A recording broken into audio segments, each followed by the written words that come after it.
శ్రీమాత్రే నమః. సద్గురు జ్యోతిషాలయం నుండి 2026 జూన్ నెల ద్వాదశ రాశులకి గోచార గ్రహస్థితులు ఎలా ఉన్నాయి అనేది మనం తెలుసుకోబోతున్నాం. జాతకం అంటే ప్రతి ఒక్కరికి ఒక క్యూరియాసిటీ. ఈ నెల నాకు ఎలా ఉంటుంది, వ్యాపారం ఎలా ఉంటుంది, ఉద్యోగం ఎలా ఉంటుంది, నా యొక్క రాజకీయ జీవితం ఎలా ఉంటుంది, నా ఆరోగ్యం ఎలా ఉంటుంది, కుటుంబంలో ఎలా ఉంటుంది అనేది ఒక క్వశ్చన్ మార్క్ గానే ప్రతి ఒక్కరికి ఉంటుంది. దానికోసమే ప్రతి నెల ఎప్పుడురా గురుగారి యొక్క రాశి ఫలితాలు వస్తాయని కొంతమంది ఎదురు చూసే వాళ్ళు ఉంటారు. మిగతా ఛానల్స్ కూడా చూసే వాళ్ళు కూడా ఉంటారు. మా ఛానల్ చూస్తూ మా యొక్క టాపిక్స్ అన్ని చూసే ప్రేక్షక మిత్రులారా, మీకు శుభాకాంక్షలు. మా కార్యక్రమాలన్నీ నచ్చిందంటే ఒక్కసారి ఒక లైక్, ఒక షేర్, ఒక సబ్స్క్రిప్షన్, ఇది మాకు కావాల్సినటువంటి మీ తరపు నుంచి ఒక చిన్న రిక్వెస్ట్ మాత్రమే. ఇది ప్రతి ఒక్కరు కూడా జాతకం తెలుసుకోవాలనుకున్న వాళ్ళు 21 వయసు లోపు ఉన్న వాళ్ళు తెలుసుకోకండి. 60 వయసు పైపడ్డ వాళ్ళందరూ కూడా మీరు సాక్షాత్ దైవ సమానులే.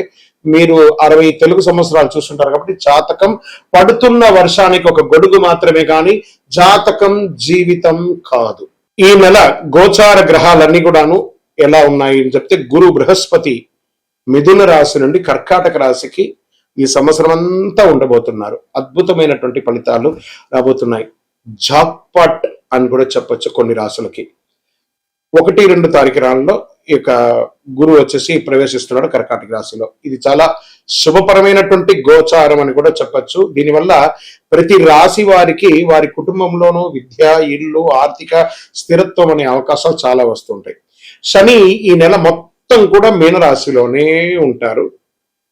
రాహు వచ్చేసి ఈ నెల కుంభరాశిలో ఉంటారు. కేతు సింహరాశిలో ఉంటారు. కాబట్టి గ్రహస్థితులందరూ కూడా మీ యొక్క జీవితంలో ఎన్నో మార్పులు తీసుకురాబోతున్నారు. జ్యోతిశాస్త్రరీత్యా ద్వాదశ రాశిలో 2వ రాశి అయినటువంటి వృషభ రాశి మిత్రులారా, ఈ నెల జూన్ నెల మీకు శుభాశుభ ఫలితాలు ఎలా ఉన్నాయంటే, శుక్రుడు అనుకూలంగా ఉండడం వల్ల ఆకర్షణ పెరిగే అవకాశాలు ఉన్నాయి. శని కారణంగా కాస్త ఒత్తిడి పెరిగే అవకాశాలు ఉన్నాయి. రాహు వల్ల కొత్త పరిచయాలు, సోషల్ మీడియా ద్వారా లాభం పొందే అవకాశాలు ఉన్నాయి. ఇంకా ప్రైవేటు ఉద్యోగం చేసే వారికి జీతం పెంపు గురించి చర్చలు ఉండొచ్చు. ఉద్యోగస్తులకి కొత్త అవకాశాలు ఉన్నాయి. ఉన్న చోటే గుర్తింపు పెరుగుతుంది. ఆరాట పడకండి. ఎక్కడికైనా ట్రాన్స్ఫర్ కావాలనో లేకపోతే ఇంకోటి కావాలనో కాస్త ఇబ్బంది పడే అవకాశాలు ఉన్నాయి. మాస చివరిలో ప్రైవేట్ ఉద్యోగస్తులకి కాస్త స్ట్రెస్ పెరిగే అవకాశాలు బాగున్నాయి. వ్యాపారస్తులకి పాత కస్టమర్ల ద్వారా మంచి లాభం వచ్చే అవకాశాలు ఉన్నాయి. రిపీట్ మెసేజ్ వాళ్ళతో పెట్టండి. ఈ కామర్స్ బిజినెస్ వాళ్ళకి చాలా అద్భుతమైనటువంటి అవకాశాలు చాలా ఉన్నాయి. ఆన్లైన్ బాగా అద్భుతంగా ఉంటుంది. షేర్ మార్కెట్ స్పెక్యులేషన్ చాలా బాగుంటుందని కూడా చెప్పచ్చు. ఫుడ్, ఫ్యాషన్స్, బ్యూటీ, ఫైనాన్స్ రంగంలో వారికి చాలా బాగుంటుంది. డబ్బు నిల్వ చేయాలనే ఆలోచన అనేది పెరుగుతుంది. కుటుంబ అవసరాలు ఎక్కువ ఖర్చు ఉండొచ్చు. భూమి, ఇల్లు, వాహనం కొనుగోలు యోచనలో ముందుకు వెళ్లే అవకాశాలు ఉన్నాయి. అప్పులు తగ్గించుకోండి, చాలా మంచిది. కుటుంబ సభ్యులు ఇంట్లో శుభకార్యాలు చర్చ అవకాశం ఎక్కువ ఉంది. వివాహాది శుభ కార్యక్రమాలు లేదా గృహప్రవేశాది శుభ కార్యక్రమాలు, ఇల్లు కొనుక్కొని భూమి పూజ లాంటిది ఇవన్నీ ప్రయత్నం చేస్తూ ఉంటారు. కుటుంబ సభ్యుల మధ్య ఆరోగ్యమైనటువంటి వాతావరణం ఉంటుంది అందరితోనూ. ఇంకా విదేశీ అవకాశాలు, విదేశాల్లో ఉద్యోగాల్లో ఉన్న వాళ్ళకి ఎంతో మంది లే ఆఫ్ పెట్టుకొని చాలా ఇబ్బంది పడుతున్నారు చూసారు. వాళ్ళకందరికీ కూడా ఈ జూన్ నెల ఒక కొత్త అవకాశాన్ని ఇస్తుంది. ఎందుకంటే గురు భగవాన్ మారుతున్నాడు కాబట్టి మంచి అవకాశాలు ఉన్నాయి. విద్యార్థులు విద్య కోసం వెళ్ళాలనుకున్న వాళ్ళు మీరు ఎంచుకునే H1 వీసాను, ఇంకా there are so many visas ఉంటాయి కదా, అవన్నీకి కూడాను విదేశీ చదువుకి మంచి యూనివర్సిటీని ఎంచుకొని చదువుకునే అవకాశాలు విద్యార్థులకు బాగా ఉంది. ఈవెన్ మన దేశంలో కూడా చక్కటి అవకాశాలు చదువు కోసం చాలా బాగుంది. ఇంకా రియల్ ఎస్టేట్ రంగం వారు జూన్ 16 తర్వాత ఒక్కొక్కటిగా నిదానంగా డెవలప్ అయ్యే అవకాశాలను, నిలిచిపోయిన ప్రాపర్టీ పనులన్నీ మళ్ళీ ప్రారంభిస్తాయి. రియల్ ఎస్టేట్ బ్రోకర్లకి ఒక మంచి డీల్స్ వచ్చే అవకాశాలు కూడా ఉన్నాయి. ఇంకా కళాకారులకు ఉన్న వారికి సినిమా, యూట్యూబ్ రంగంలో, టీవీ రంగంలో లేదా సినిమా ప్రొడక్షన్స్ లో ఉన్న వాళ్ళకందరికీ కూడాను ప్రజాదరణ పెరుగుతుంది. యూట్యూబ్, ఇన్స్టాగ్రామ్, టీవీ రంగాలకు కొత్త అవకాశాలు వస్తుంటాయి. మీ టాలెంట్ ని చూపించి మంచి లాభసాటిగా ముందుకు వెళ్లే అవకాశాలు కళాకారులకు మంచి అవకాశాలు ఉన్నాయి. ఇంకా కోర్టు వ్యవహారంలో కొంత ఊరట లభించే అవకాశాలు ఉన్నాయి. పాత సమస్యలని మధ్యవర్తి ద్వారా పరిష్కారం చేసుకుంటారు. సంతకాలు చేసే ముందు డాక్యుమెంట్స్ 1-2 మీ అడ్వకేట్ ని ముందర పెట్టుకొని చదివి అందులో డిస్టర్బెన్స్ లేదంటే సంతకం పెట్టండి. ఇంకా ఆరోగ్యానికి వచ్చేసేటప్పటికి గొంతు, మెడ, ఈ అలసట ఇవన్నీ కూడా రావచ్చు. నీరు ఎక్కువ తాగడం, నిద్ర సరిగా ఉండకపోవడం అనేది జరుగుతుంది. నీళ్ళు ఎక్కువ తాగండి. మంచి ఎక్కువ ఎంత వీలుంటే 4 నుంచి 5 లీటర్ నూనె నీళ్లు తాగండి, అద్భుతంగా ఉంటారు. ఈ నెల మీకు అదృష్టం తెచ్చే రంగు తెలుపు మరియు లైట్ గ్రీన్ అంటారు చూసారు, అది బాగుంటుంది. అదృష్ట సంఖ్య 2, 6, 8. మీకు అదృష్ట తేదీలో 6వ తారీఖున, 15వ తారీఖున, 24వ తారీఖున కలిసి వస్తుంది.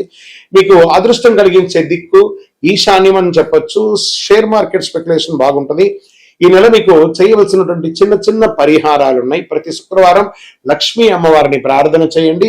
ప్రతిరోజు కనకదార స్తోత్రాన్ని పారాయణం చేయండి, చాలా మంచిది. పేద మహిళలకి చక్కటి ఎరుపు వస్త్రాన్ని దానంగా ఇవ్వండి. ఆహారాన్ని పేద పిల్లలకి అందరికీ కూడాను, భిక్షులకు అందరికీ కూడా ఆహారం ఏర్పాటు చేయండి. ఇంట్లో సువాసన దీపం వెలిగించండి. జవ్వాజు అత్తర్ లాంటిది వాడండి, ఎక్కువ చాలా మంచిది. ఇక గజకేసరి పునుగనం చూసారు, ఆ గజకేసరి పునుగుని వాడండి, ఎనర్జీ పెరుగుతుంది, పాజిటివ్ ఎనర్జీ. ఓం శుక్రాయ నమః అని చెప్పేసి 108 సార్లు డైలీ పారాయణం చేయండి. మీకు ఇష్టదైవాన్ని ప్రార్థన చేసుకోండి.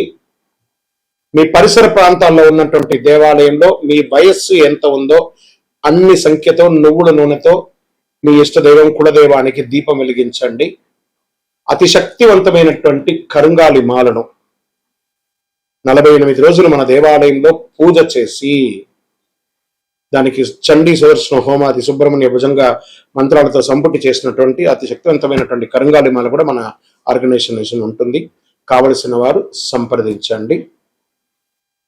మీ యొక్క వ్యక్తిగత జాతకం తెలుసుకోవాలంటే మీ పరిసర ప్రాంతాల్లో ఉన్నటువంటి గురువుని సంప్రదించండి, లేదా మా దగ్గర తెలుసుకోవాలనుకుంటే మీ పేరు, date of birth, time of birth, place of birth WhatsApp చేయండి. విజయోస్తు. శ్రీమాత్రే నమః. సద్గురు జ్యోతిషాలయం నుండి ఒక శుభవార్త. మనం పుట్టినరోజు అంటే ఒక పండగలాగా చేసుకుంటాం కదా, ఏదైనా పండగ వస్తే పండగ చేసుకుంటాం కదా, అలాగే ఈ నెల జూన్ 2వ తారీఖున గురు భగవానుడు మారుతున్నాడు మిథున రాశి నుంచి కర్కాటక రాశికి. ఆ కర్కాటక రాశిలో 1 సంవత్సర కాలం ఉంటాడు. ద్వాదశ రాశుల్లో ఉన్నటువంటి 12 రాశులకి కూడా యోగాన్ని కలిగించబోయే ఒక అద్భుతమైనటువంటి పండగ రోజు జూన్ 2. ఇందులో ప్రత్యేకించి మేషరాశికి ఏళ్నాడు శని, సింహరాశికి అష్టమ శని, ధనుసు రాశికి అర్ధాష్టమ శని, కుంభరాశికి ఏళ్నాడు శని, మీనరాశికి జన్మ శని. ఇంతమందికి ఉన్నారు కదా. ఈ గురు భగవానుడు శని భగవానుడు మాట్లాడుకొని, ఏ శనీశ్వర, ఈ సంవత్సరం గురు భగవానుడుగా ఉన్న నేను గురు చూస్తున్న రాజయోగాన్ని ఇస్తున్నాను, నేనే ఈ సంవత్సరం రాజుగా కూడా ఉన్నాను, కాబట్టి కాస్త వీళ్ళకందరికీ కూడా ఇబ్బంది పెట్టకని చెప్పి ఇబ్బంది ఉన్న వాళ్ళకు కూడా అనుకూలం చేసే ఒక యోగంగా గురు భగవానుడు వచ్చేసాడు. Get ready. జీవితంలో మీరు అందరూ కూడా క్షేమంగా ఉండాలి. ఆ గురు భగవానుడికి కృతజ్ఞతా భావంగా ఏం చేయాలి? పసుపు రంగు వస్త్రం స్వామివారికి ధరించండి. మీరు కూడా అవకాశం ఉంటే పసుపు రంగు ఈ నెల ఎక్కువ వాడడానికి ప్రయత్నం చేయండి. శనగలు ఉంటాయి చూసారా, సుండల శనగలు, దాన్ని నానబెట్టి ఒక 108 మాలగా గుచ్చి దక్షిణామూర్తికి కానీ, గురు భగవానుడికి కానీ, ఏదైనా దత్తాత్రేయుడు కానీ ఇలాంటి చోటుకి వెళ్ళి మాలగా వేసి దర్శనం చేసుకోండి. గురవే సర్వలోకానాం విసజే భవరోగినాం నిదే సర్వ విద్యానాం దక్షిణామూర్తి నమః అని చెప్పి ఆ గురు భగవానుని ప్రార్థన చేయండి. పేదవాళ్ళకి ఆహారం పెట్టండి, చలివేంద్రాలు ఏర్పాటు చేయండి. గురు చూసిన కోటి లాభం. ఎంత అద్భుతమైనటువంటి విషయం. గురు భగవానుడు చూశారంటే కోటి లాభం. గురువు యొక్క స్థానం మారడం వల్ల ఎన్నో మేలు కల్పించబోతున్నాడు. జూన్ 2, 2026 ఈ నెలంతా కూడా అద్భుతంగా ఉంటారు. విజయోస్తు. చదవయ్యప్ప.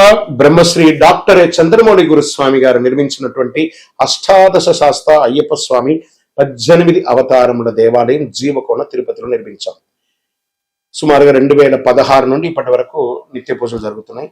మన దేవాలయంలో ధూప దీప నైవేద్యం అనే ఒక పూజా కాన్సెప్ట్ ని ప్రారంభించారు. ఎందుకంటే ఈరోజు రేపట్లో ఒక దేవాలయం నిత్య పూజలు కానీ, అన్నదాన కార్యక్రమాలు కానీ, సేవా కార్యక్రమాలు చేయాలంటే బిగ్ ఛాలెంజ్ అనమాట. దాన్ని దృష్టిలో పెట్టుకొని పూజ్య గురువులు బ్రహ్మశ్రీ డాక్టర్ చంద్రమౌళి గురుస్వామి గారు భక్తుల గోత్రనామావళితో ప్రతినిత్యం పూజ, మీరు దేవాలయానికి వచ్చినా రాకపోయినా మీ గోత్రనామాలతో మన దేవాలయంలో పూజ జరుగుతుంది.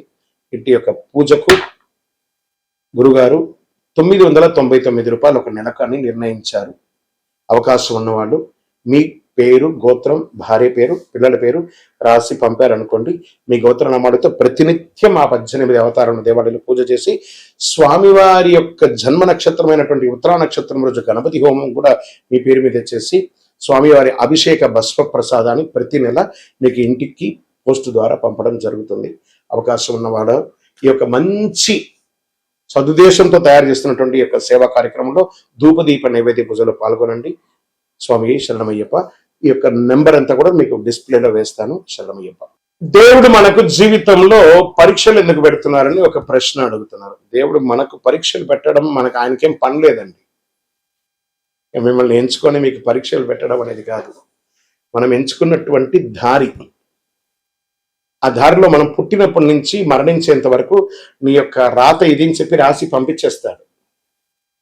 అర్థమైందా? ప్రతి ఒక్కరికి కూడాను ఈ యొక్క తల్లిదండ్రులకి పిల్లవాడు గాను, ఒక భార్యకు ఒక భర్తకు భర్త భార్య గాను, భార్యకు భర్త గాను, పిల్లలు గాను, అత్తమామలు గాను, ఫ్రెండ్స్ గాను, ఉద్యోగం గాను, వృత్తి గాను నిర్ణయించబడింది మరణం వరకు. మరి ఇందులో వచ్చే పరీక్షలు అంటారు చూసారా, భగవంతుడు దీన్ని కొంచెం ఫర్నిష్ గా చెప్పుకుంటే చెరిష్ ద గిఫ్టర్, అబ్యూస్ ద గిఫ్టర్ అని అంటారు అనమాట. భగవంతుడు మనకు ఒక అద్భుతమైనటువంటి గిఫ్ట్, ఈ శరీరాన్ని ఇచ్చాడు. దేహో దేవాలయ ప్రకృతి అని చెప్పేసి ఒక జీవితాన్ని, మానవ జన్మనిచ్చాడు. ఇందులో మనము చక్కగా పరోపకారార్థి ఇదం శరీరం అనుకుంటూ మనం చేయాల్సిన కార్యక్రమాలు చేసుకుంటూ ఇతరులను చేసుకుంటూ పోతే అన్ని రకాలుగా ఉంటుంది. ఎప్పుడైతే మనలో స్వార్థం అది వస్తుందో, ఆశ అవన్నీ పెరుగుతుందో, అప్పుడు దారి తప్పుతూ ఉంటాం.